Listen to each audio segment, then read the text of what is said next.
Hey, hon. Good morning. What you doing there? Oh, good morning. I'm gathering some things I see. for a recipe that I'm studying. As you know, I like to often peruse this wonderful microwave cooking book, The Complete Guide by Pat Jester. Oh, I've seen you read into the wee hours of the morning. Yeah, Yes. it's fascinating to me and something that I want to, become an expert at. I found these two recipes that I wanted to try. One of them was for boiling water in mugs, as you can see, and then boiling water in bulk, which I thought was, you're taking from 1 mug to 6. I mean, that's just... There's a shot for our viewers that want to know the secret. Right. But I thought I'd try something a little bit more challenging. And that is reheating room temperature coffee. Are you sure you're ready for that? Well, I've been prepping. I'm gathering up all these old coffee I was mugs. wondering why you were leaving your coffee sitting around all the time and telling me not to pick it up. Yeah, well, it's a lot of prep for this recipe. So I'm going to, here's another one. Yeah, so I really wanted to try this. We're going to try it by the force, because that's what the book You sure you don't want to start out with 2 first? We're going to go for it. Like I said, I really want to jump into this microwave cooking gig. I think it's going to go a little ways. I think this is the wave of the future. Don't burn the house honestly. down. Oh, no. No. Never. Okay, we're going to very carefully... We're going to Yeah. You know what we're going to do? We're going to take out that tray. There we go. Is what we're going to do. And we're going to put, it's so much for 1 microwave. But we're going to do it. We're going to try it. And what does the guide recommend? I think 7 to 8 minutes. Right? Yeah, 7 to 8 minutes. Okay. All right, so let's try it out. Oh, boy. Right. Wait, how do you work this thing again? Okay.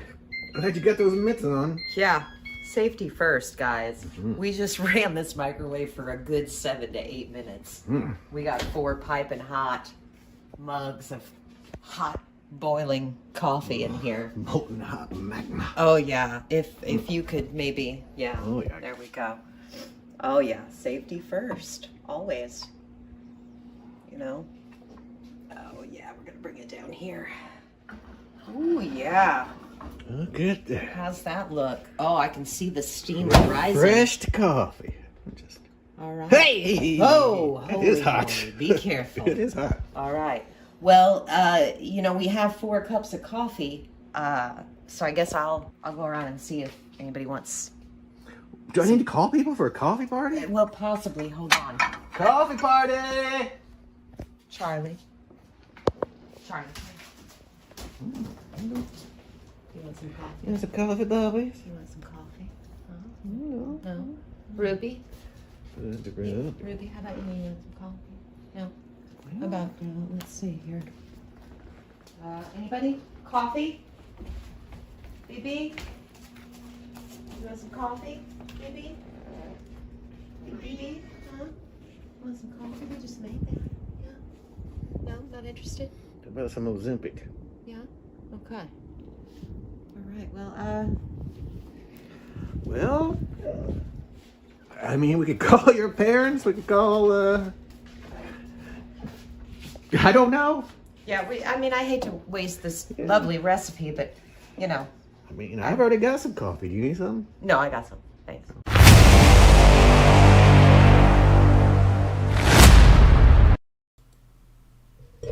Hello, everybody.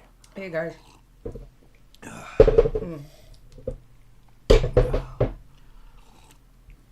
Hope everybody's doing well Yeah. this evening. Yeah, how are you? It's a fine day. Yeah. I'm hyped up on caffeine. Right. Thanks for joining us. Yeah, thank you for joining us live. Yeah, a little special live broadcast tonight. I got some arthritis stuff going on we'll talk about a little bit later. But first, Margie, how you doing? I'm doing pretty good. Thank you to our subscribers. If you haven't subscribed, hit like and subscribe, won't you? Do it. Do it now. Come on, turkey. And do you want some coffee? Yeah, we've got plenty. Yeah. Thanks to this new recipe Margaret just learned. Yeah. Anyway.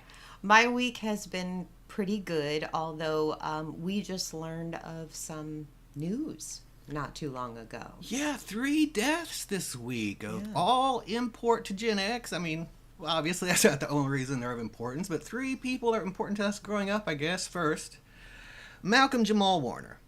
Part of one of the greatest TV shows, even though we're not supposed to say it really, of all time. And I loved it growing up. I loved the Cosby Show. I can't watch it now. Like, I can't separate what happened and the art from the artist on that one. Some stuff I can on that one. Which is unfortunate because it was so funny. Such a good family show. It was like, I have no idea what it's like to grow up upper middle class in Chicago. I grew up in a lead mine. like the Huxtables did, but their family, the whole family was just relatable, Theo included, and Malcolm-Jamal Warner played Theo, the eldest brother, in that show, and it was just their family was our family. They argued, they made mistakes, they had fun, they were sad, and it was a way that families across America could get together and have their own family time watching this show. And it was very influential when we were growing up. Yeah, I could relate to Theo. I mean, we were about the same age. He was a goofball kid who didn't like school, and he had a doofus best friend. I could relate to all of that. I remember, I think maybe it was the very first episode where Theo was giving this speech about how he tries with his homework, but hey, he's not like you, a doctor, like my mom, a lawyer. He's his own person. And it was the kind of speech the audience would always applaud back then. And they did, because it was a big heartfelt moment. And then Bill Cosby says, basically, shut up and do your homework, I don't care, or whatever. And it was just a kind of a turning point in family sitcoms there. But Right. good stuff, good stuff. Ozzy, of course, Gen X icon. I mean, one of the founders of heavy metal, I'd say, with Black Sabbath. Yeah, absolutely. Absolutely. That was hard to hear. And you actually have a pretty good version of War Pigs. I used to. I haven't done karaoke in a while, but that used to be one of my closers. It sounds harder to sing than it is. There's some range in there, but the key really is big, powerful lungs, which I used to have more of, to really belt it out like Ozzy. I mean, Yeah. Well, you did a good job with it. And War Pigs was one of my favorite tunes of his. Oh, definitely one of my favorites. Yeah. And still applies today. Yeah. And then finally, Mr. Terry Bollea, Hulk Hogan. Here's my childhood lunchbox, my Star Wars lunchbox. There's my Hulk Hogan sticker on it. I had the action figures or whatever. We both grew up watching wrestling, our family did. My family was more on the obsessed side, me and my dad and brother, and even my mom. Yeah. To some extent, but I watched it a little bit with my stepdad, and we definitely watched wrestling at the Chase with the Von Erichs and all that. So I knew it early, but I don't think my family was nearly as into it as your family. So yeah, I think you have a lot more expertise into early wrestling. yeah, I would say we watched more NWA, AWA, but we also watched WWF is what it was back then, WWE now. Certainly an icon, probably the most, either him or Stone Cold, maybe the most popular wrestler of all time, biggest sellers. Yeah. We can both remember probably WrestleMania 1 and especially 3, where he body slammed Andre the Giant. Legendary. It was so big that they showed it to us at school. We canceled a couple classes and watched WrestleMania 3. They showed it to you at your school. They didn't do that Well, at my sure, school. I wish they would have, but they hadn't. Oh, it was pretty good. And now, just a quick aside, Hulk Hogan was not the first person to body slam Andre the Giant. Harley Race used to do it all the time, brother. Yeah. Anyway, I wrote a joke in honor of Hulk Hogan today. And this is for wrestling insiders. Will get it. If you're not, maybe you won't. Hulk Hogan gets to the pearly gates. And St. Peter says, "Sorry, Terry, but I'm afraid you're going to have to go to the bad place." Hogan thinks for a second, pulls a piece of paper out of his pocket, says, "That's not going to work for me, brother. It's in the contract, creative control. And walks right on through the door. Eternal heaven. Anyway, yeah. R.I.P. Rest in peace to all three of those folks. Real quick before we move on, I use my little laptop here to see comments so we can kind of interact. I don't today. We had to spend the night out of town, and I took it with me, and I never hooked it back up. So I'll be trying to check, but if you make a comment, I don't get to you right away. It's not because we're rude, because I can't see it. Yeah. And it's not because we don't appreciate your comments, because we do. No, we do. Comment away. Help that old algorithm out. That means you. I know you're right in there thinking, should I make this comment or not? Yeah. Go ahead and make it. If it's nice, please. But yeah. This week, too, besides we're kind of doing a seat of the pants episode, and we'll talk further about that later on when you talk about your RA. But it's also been a hellacious hot week here where we live, and for a lot of people who are suffering from heat dome in the middle of the heat dome. We're under the heat dome. So like Stephen King novel. Used to just be heat waves. We've progressed past that. Now we have heat domes and Arctic blasts and all kinds of stuff. But it is hotter. You could have just set that coffee outside and warmed it up today. Probably, yeah, I'm sure. 8 minutes in the microwave, 1 minute outside. Right. It's way hot. So if you're in this heat dome, as they call it, stay cool. Please try to stay cool, stay safe. It's stay inside. And stay inside, hopefully, if you can. But yeah, we talked about kind of doing this episode by the seat of our pants. We've been wanting to get into streaming live a little bit more, getting more used to that, dipping our toe a little bit. So this was a good opportunity. Mm-hmm. And we're doing most of this live because Dan has been in a flare-up lately. And I know we thought it would be a good idea for you to kind of share with our viewers what that looks like for you living with RA, and what that looks like for you. Yeah, I mentioned having rheumatoid arthritis on here many times, probably in passing. I've never really done a full episode or explanation or anything of it, but when I first got diagnosed or first started having these symptoms, I watched a ton of videos of just regular people explaining what it was like, and it was really helpful to me, so I thought I'd give my best shot to explain everything, because it can be really confusing when it first comes on. A lot of people, if you don't have it, or you know someone with autoimmune arthritis, maybe it's just kind of be educational, who knows. But anyway, 5 years ago maybe, timey-wimey stuff has been weird since COVID. Yeah. Whatever. I was diagnosed with RA. So at first, I had symptoms without knowing I had symptoms, I guess. Like, we'd go grocery shopping and I'd start complaining about how my feet were hurting really bad, which I played a lot of basketball as a kid. I would play 6-7 hours a day up on a concrete basketball court with Chuck Taylors on. Yeah. So I just always figured some of the stuff early on was just, wear and tear arthritis and getting old. And some of it might have been, right? Then when I'd be playing video games or doing some work at my computer or whatever, I'm in education. Both of those things I could marathon for a long time, but I started getting to where if I was doing it too long, my hands would get so stiff, like I couldn't barely move them. Or they would literally just lock up, really. I'd just have to stop for a while. But at that time, I just started playing a bass guitar. As a middle-aged guy, that's what middle-aged guys do. It's a natural progression. It is, along with these kind of hats. Right. And, I'd played guitar before, most of my life, but the bass is much heavier. It's a little more intensive on the fingers and hands, and I was practicing a lot because I really fell in love with it kind of fast. And, so my fingers were hurting, my shoulder was hurting pretty bad. I thought it would go away. I stopped practicing this as a bass guitar for a little while, whatever. But it didn't. It just kept getting worse. And during that time, at some point, I guess I mowed the lawn, and my hip started hurting. Again, I just thought it was bad, maybe old basketball stuff.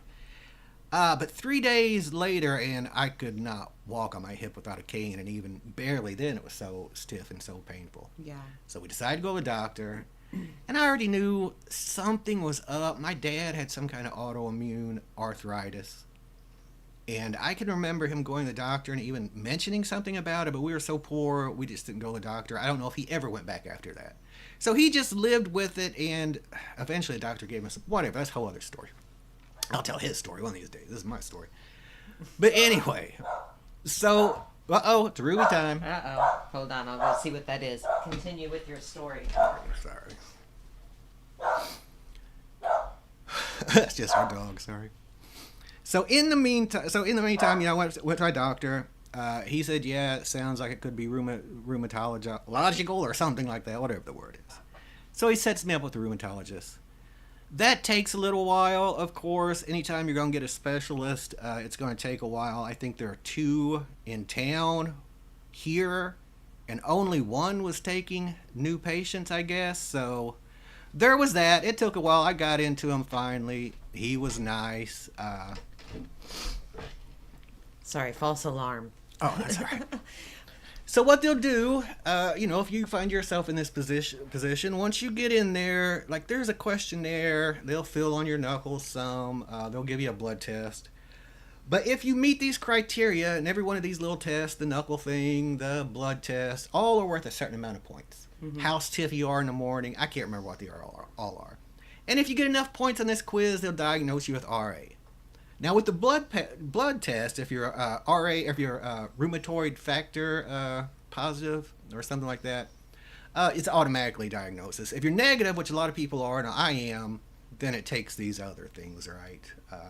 One of the big ones with RA over some of these other types of arthritis is if your arthritis is equal in both sides of your body. So if this hand is hurting, this hand's going to be hurting. This shoulder's hurting, this shoulder's probably hurting, and that's true with me. Although it's complicated. The autoimmune system gets weird in there. I've also got some symptoms that are more like kind of psoriatic arthritis type, which my grandma had, so I have some skin stuff that goes on. Whatever. Your doctor will figure it out. But it will take a while, and a lot of it's going to be frustrating for both you and your spouse and family, probably. Well, because I think a lot of it is, it's not guesswork, but a lot of it's ruling out. It's a lot of ruling out. Mm-hmm. It's a lot of let's try this and let's try that, which would be wonderful if we lived in a country where you could do that easily and with approval right away when you need it, and not have to fight back and forth with insurance companies. Yeah. So, yeah.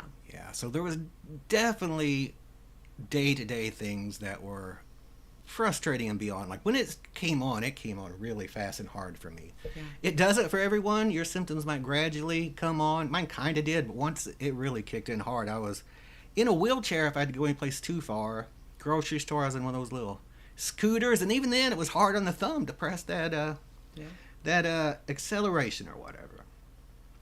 Oh, hello Jujubes. I just made a comment. Shout out to you. Early onset, gonna be all right. So anyway, all that stuff is frustrating, trying to open jars, just playing video games, all the stuff you take for granted, clipping your fingernails, tying your shoes, it all becomes much more difficult and in some cases impossible. Mornings are the worst. You just wake up really stiff.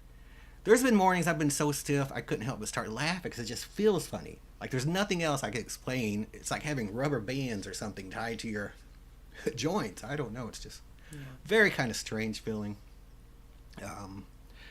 So anyway, yeah.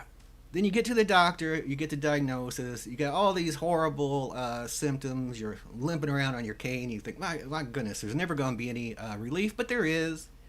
Again, it's going to take a while. All of these medicines seem to take a long time to even tell if they're going to work. And then if they fail, you got to restart another one, which also takes a long time. So there can be a long time. And in the meantime, when your arthritis is uncontrolled, it's doing permanent joint damage, which I have some now, but obviously it'd probably be a lot worse without these medicines.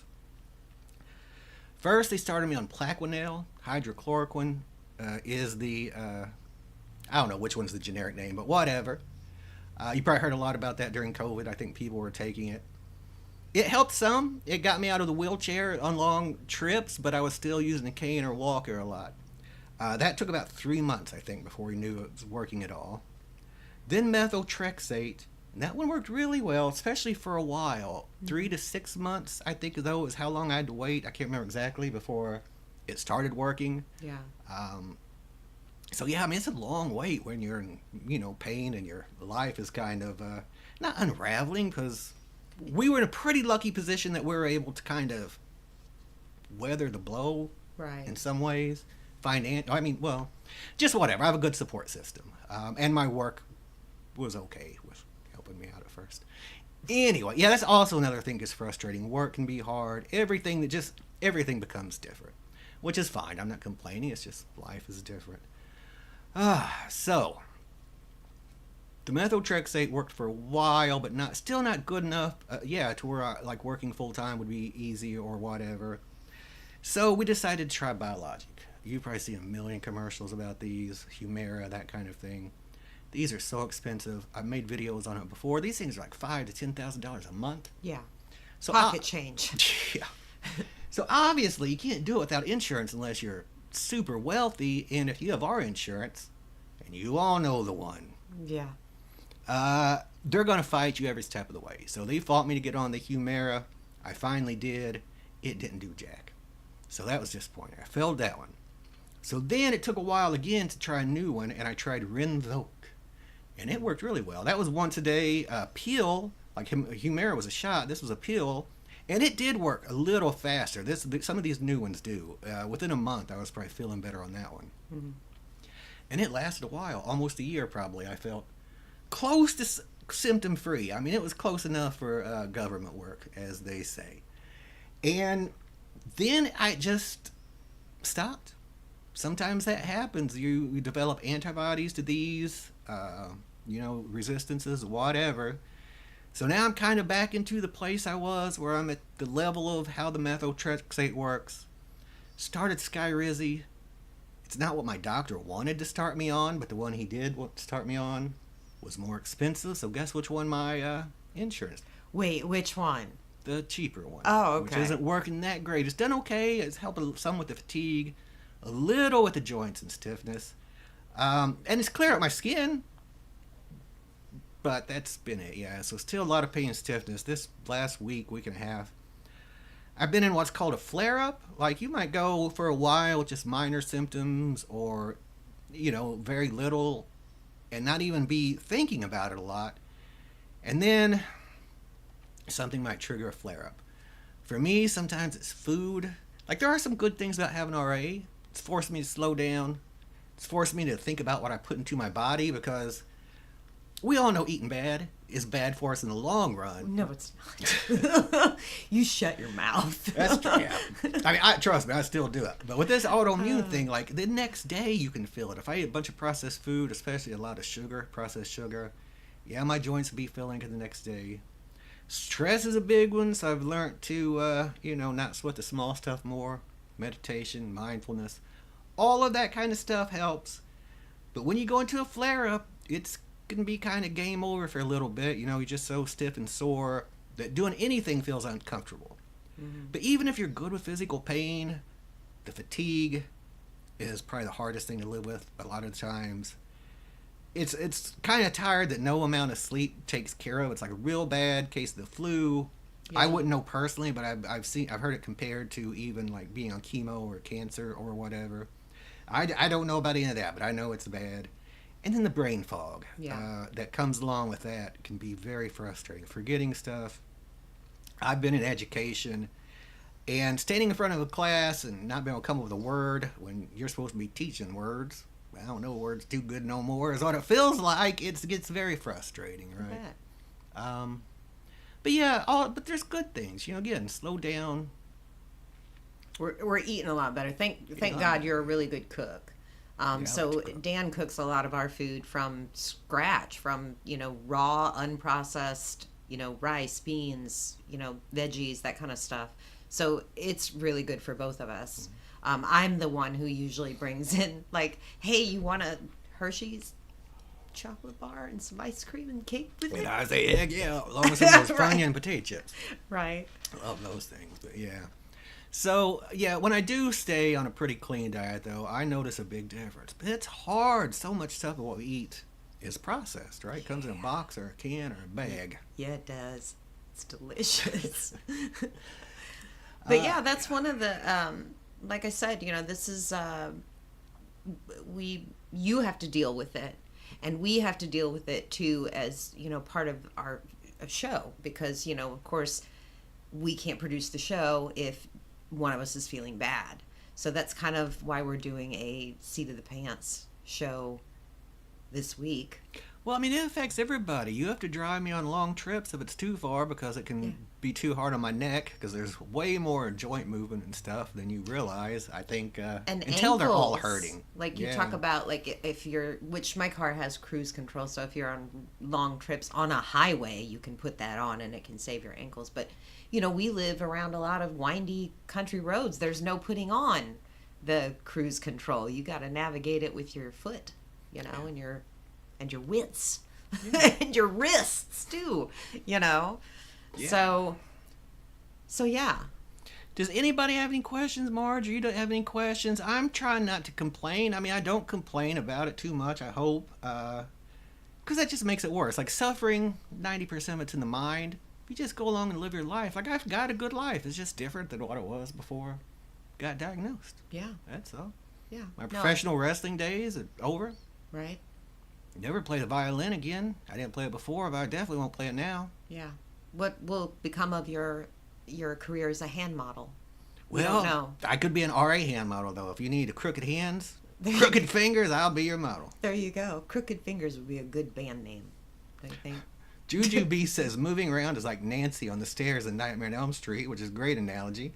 On the bad days, it's like Pinhead has your joints chained up. Oh, yeah. I like how you compared both of those to horror movies, because it could feel like that, yeah. You must be a fan, Hell a horror fan. But yeah, so we're going to do a little seat of the pants stuff, and we're going to try, you want to try some topic jars? Yeah, let's finish this thing off with some topic jars. We'll get out of here till next week after that, 3 or 4 of these things. Yeah. Feel free to join in the comments. It's our topic jar. We've had this since the very beginning, folks. We just throw random comments or topics in there when we think about them. And then when we do this, we pull them out. Now, there could be ones in there from 3 years ago that are kind of outdated. We don't know. We don't know. We have no idea what are we talking until about? We dig through this. Okay. Okay, here's one. Specifically Gen-Xer. What were the cons of being a latchkey kid? And you can also add the pros. I mean, we know the pros. You got to eat junk food. You got to watch what you want on the TV because nobody was there to make you change the channel to Bonanza. You got to leave and go as you wished. And yeah, you just got to be kind of sneaky a little bit maybe, and you got to pretend like you were all grown up. Yeah. I would say the cons were the same as the pros for me. I liked all that stuff you just mentioned. There was a period there, a year, where I'd come home from school and I'd be the only person in the house till about 10 at night. When my mom got home from work, my dad was driving a truck overnight, I think. And anyway, I'd like being able to watch what I wanted, but I had big imagination. So I'd watch something scary and then I'd start looking around thinking, oh, there's something outside coming to get me or whatnot, So yeah, I'd watch my scary shows and then get scared.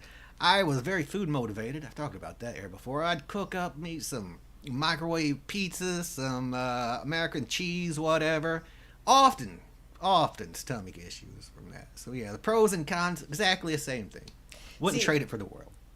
See, and I think your experience is a little bit different from mine because you were the youngest in your family. So when you were latchkeying it up, you were by yourself. When I was latchkeying it up, I was actually babysitting my siblings a lot of the times. Yeah. And I mean, you had a large family. I had a large family. Your family was mainly grown up and out the door. I was one of the oldest in my family. So, you didn't get all the alone time that probably you got. Yeah. Yeah. Well, you had to watch the kids and stuff like that. But we still had fun. I mean, we still did some stuff we weren't supposed to, that's for sure. I bet if I would have had some kids with me, I definitely would have got into some trouble, I'm sure. Right. Hey, Cosmic Group says, look into healing touch, energy healing, or Reiki. Reiki, I think. Reiki. But Lear to start connecting with frequencies a la gateway experience, but not that. Hey, I will look into it. I have a friend that actually does Reiki. They live in a different state, but maybe I will look into and see what she suggests. Yeah. I will send the gateway tapes. Couple weeks we're going to have our follow-up to that gate thing, and we're going to be talking about those tapes and what I found out through research. We've also been trying them. We're without comparing notes. We haven't really talked about it. We're trying to each get to a specific tape, because at that point there's an experiment you can try to see if they've actually worked with remote viewing, I guess. So Yeah. It's like step 14 or tape 14 or something like that. But we're trying it so you don't have to, folks. Now hit that old like and subscribe button. We might astral plane right on out of here and never come back. Right. Right. All right, you ready for another? Yeah. You want to pick this one? Well, no, you go ahead. Okay, I'm going to pick this one. Okay.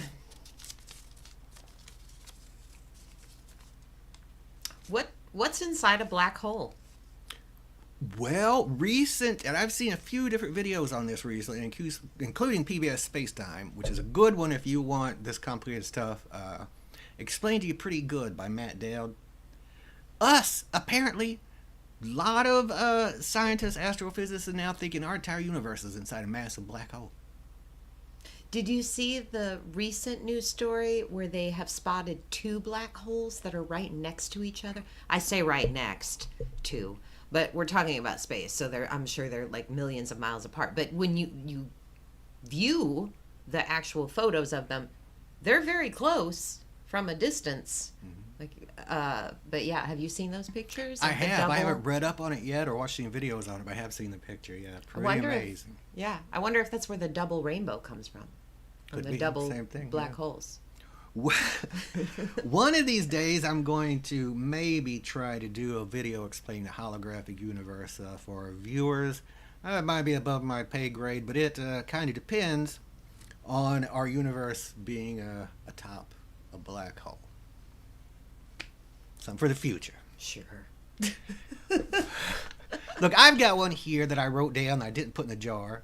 Okay. I'll just go ahead and say it real quick, though. All right, we'll take it. So talk about being in education there. What's the worst classroom experience with a teacher that you've ever had? The worst class I've had, or the worst experience in a class? Or however you want to interpret it, whatever's the best story. If you need to think, I can go with mine. Well, I have, I have one. Okay. And I think this probably tops the list. I'm sure I have a couple. I'm sure everybody has a couple. I can think of a lot of good experiences I've had in classrooms. Actually, I've liked a lot of my teachers. But I think probably the worst was when I was in 6th or 7th grade English, and I had a teacher, and I won't mention her name, but she hated me. She flat out hated me as soon as I walked into her classroom. And I don't know why. Like, I was a quiet kid, especially in 6th or 7th or 8th grade. That's the hardest part of the story for me to believe. I really was. I was bullied during that time. I was, By who? By a couple people. I'll go beat them up. It's fine.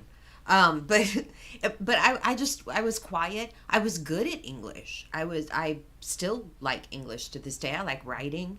I didn't have any problems in that class, and she just hated me. So much so that when my sister, one of my younger sisters, went to the same school about 6 years later to be in the same classroom, that teacher, even though this was my stepsister and her last name is different from mine, that teacher recognized that she looked like me, and she hated her.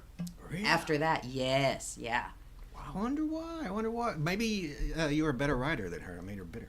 Well, I wasn't, like shoving it in her face or anything. I was just doing my 6th grade assignments or my 7th grade assignments or whatever it was. I don't know what it was, honestly. Maybe I reminded her of somebody. I don't know. But bad on you, teacher, because you made what was a favorite class for me just something that I kind of dreaded. every day. I didn't like it. And I didn't know why. Who didn't like me? Well, So- that's bad, yeah. Yeah. I've got two, I guess. One is in first grade.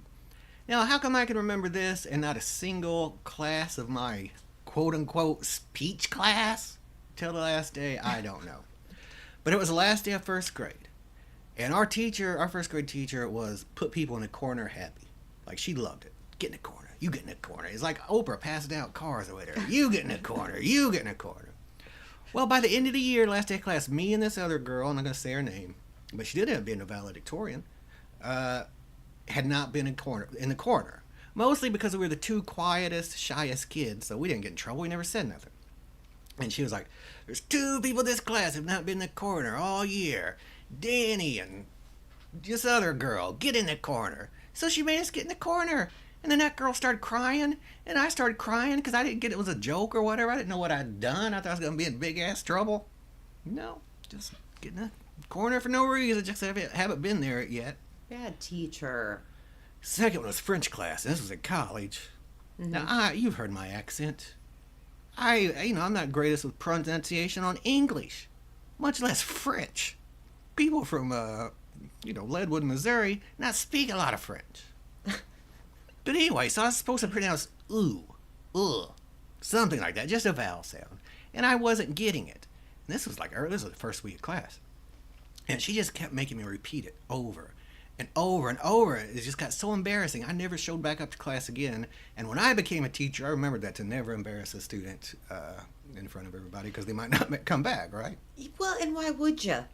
It's not an effective tool for learning. Come on now, teachers. We can do better than that. Sure. And good on you for learning the lesson to pay it forward in a kinder way. And I ended up, I think, having this teacher for something else later, or getting to know her in some capacity more. And she was just fine. She wasn't a bad teacher, not a bad person. She just didn't realize how bad she was embarrassing me, probably. Well, we need to be more mindful, especially I don't get for embarrassed teachers. very easy anymore, so Yeah. it wouldn't matter. All right, you want to do another one? Yeah, let's do another one. Okay. Are you ready? You want me to choose it? Okay. Doing I'm good choosing. so far, Mama. All right. What's this one? Ooh, this is.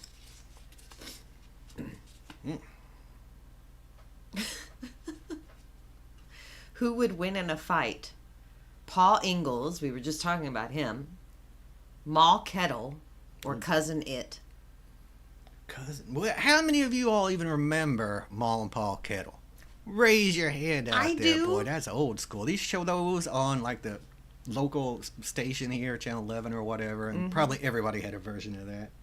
Just a couple poor hillbillies, right? Yeah. Yeah. I mean, their whole shtick, their whole funny shtick was they were hillbillies and they didn't know nothing. Yeah. You know, that was pretty much their thing.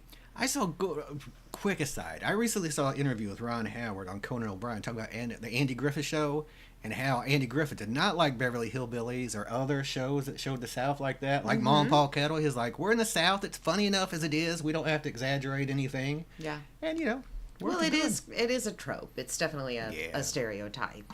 That's not always, of course, not always true. But I don't know enough about Cousin It. Probably, who knows what's under all that hair. Probably not a lot. Paul would probably be too busy crying. And from what I remember, Mal Kettle was a stout, bitterish, harsh-looking woman who was pretty tough. 50, 60 kids. She wielded an iron pan or a cast iron pan Probably regularly. A rolling pin, too. Yeah. She was pretty adept. I don't know what belt that is in karate when you're adept at a cast iron skillet, but she had it, whatever it was. Yeah. So Give yeah, it I'd to say Mal Kettle, yeah. Mal Kettle. Yeah, obviously. Right. You want to do one more? Okay, you get to pick this one. Get way in there. Okay.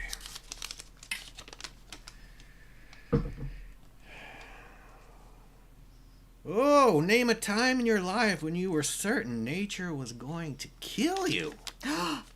Really? I've never. Okay, I got something. Do you have anything? I do. Okay. I actually have a recollection of a trip that we took whenever we were first married.